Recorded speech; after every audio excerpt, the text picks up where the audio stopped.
तो आज का चैप्टर है हमारा चैप्टर 15 जो कि है अभिकारी शब्द। ठीक है, अवयव जिनको कहते हैं। देखिए परिभाषा में क्या दे रखा है इसके बारे में। जिन शब्दों में लिंग, वचन और कारक के कारण कोई परिवर्तन नहीं होता है। ठीक है, किसके कारण कोई परिवर्तन नहीं होता है?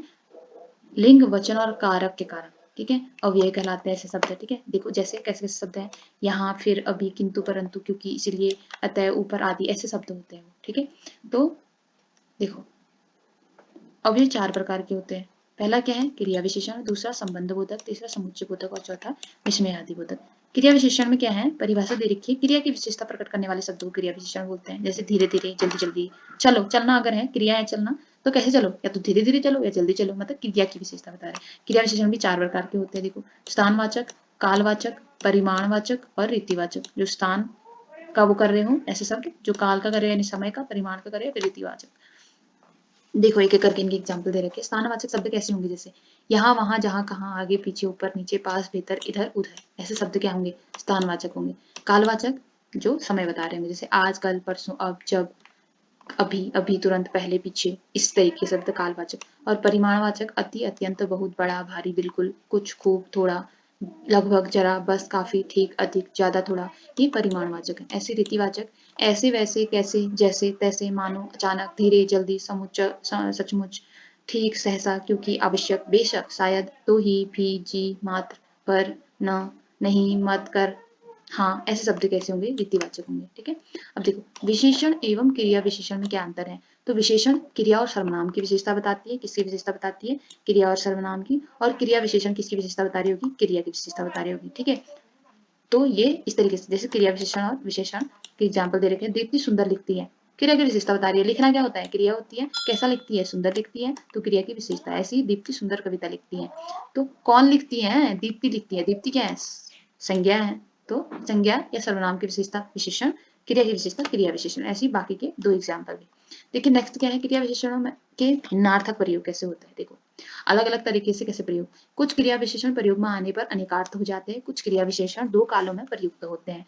कुछ स्थानवाचक क्रिया विशेषण कालवाचक भी होते हैं। प्रयोग से कुछ क्रिया विशेषणों के अर्थों में सूक्ष्म अंतर होता है। ठीक है, जैसे अब का अगर प्रयोग हो रहा है, अब क्या है? क्रिया विशेषण है। तो देखो अलग अलग तरीके से अलग अलग सेंटेंस में कैसे यूज होता है।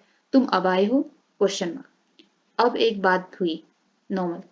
अब एक नई घटना घटी। तो ये अलग अलग तरीके से यूज हो रहा है ना अब का। ऐसी बाकी के सेंटेंस में भी। जैसे अभी का देखो, अभी जाता हूँ, मैं अभी जाऊंगा, अभी ही तुमने दिया जला दिया, तो अलग अलग तरीके से यूज हो रहा है। तब का यूज देखो, तब क्या हो रहा है? तब समझा कि कोई बात है। फिर का यूज देखो, फिर काम करो, तब फिर काम होगा। ठीक है, ऐसी परसों का, वह परसों आया था। कल का, वह कल आया था। आजकल अपराध बढ़ गए हैं। ठीक है, अलग अलग तरीके से यूज है ना एक ही शब्द का सेंटेंस में। आगे आगे बोलो, यह आगे की बात है। पीछे पीछे चलो, वोट की गिनती में वे पीछे चल रहे हैं। तो का यूज में देखो, मैं वहां गया तो था, यदि पढ़ोगे तो पास करोगे। न का यूज देखो, दो न देखो, तुमने यह काम किया न किया। ना मत करो। ऐसे नहीं का यूज देखो, मैं नहीं खाऊंगा, तुम पढ़ोगी नहीं। ऐसे मत का यूज देखो, मत पढ़ो, मेरा क्या, मत मत मत करो। ऐसे मात्र का यूज देखो, मात्र एक पुष्प चाहिए, एकमात्र रिक्शा, एकमात्र सवारी रिक्शा है। ऐसी देखो, केवल केवल 1 रुपया है, वह केवल डींग हाँकता है। ऐसे ही मैं काम, यह काम मैं ही करूंगा। ठीक है, ऐसी भी का यूज, कब का यूज, कभी का यूज, कहाँ का यूज, ऐसे पूरे सेंटेंस में अलग अलग तरीके से होता है। जैसे संबंध बोधक, देखो दूसरा क्या बता रहा है, परिभाषा क्या दे रही इसने। संज्ञा और सर्वनाम में संबंध बताने वाले अव्यय को क्या बोलते हैं? संबंध बोधक बोलते हैं। जैसे तक, बिना, भीतर, तरह, आगे पीछे, पहले, और, आदि, ये क्या बताते हैं? संबंध बताते हैं किसी भी वाक्य में। जैसे देखो तक कैसे संबंध बताता है।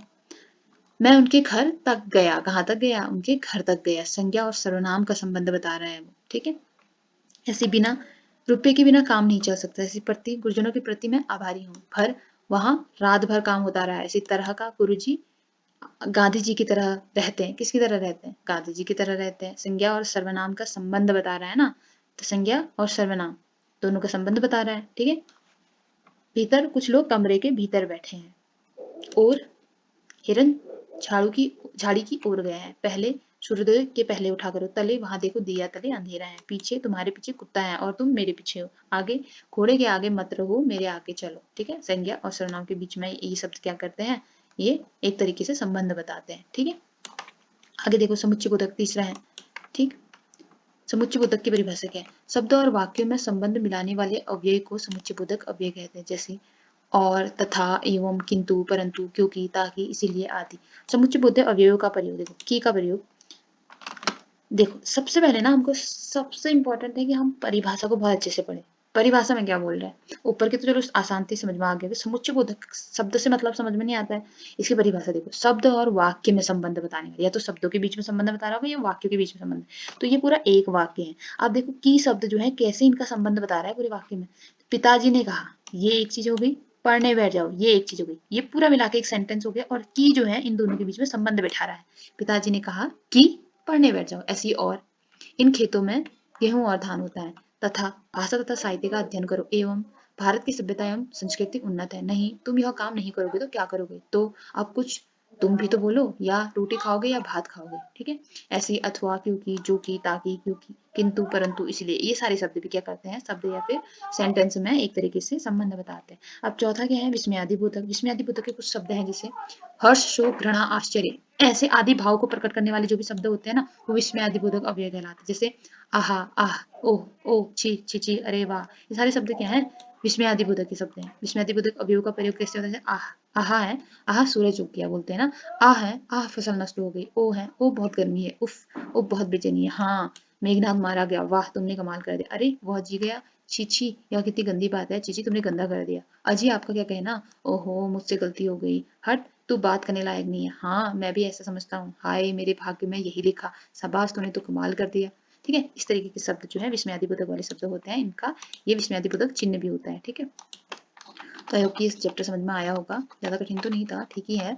इसके जितने भी प्रकार हैं, उन प्रकारों के भी जो प्रकार हैं और फिर इनके डेफिनेशंस, एग्जाम्पल पढ़िए तो ये काफ़ी आसानी से समझ में आने लग जाएगा। तो ये चैप्टर यहीं पे खत्म होता है। Thank you for watching.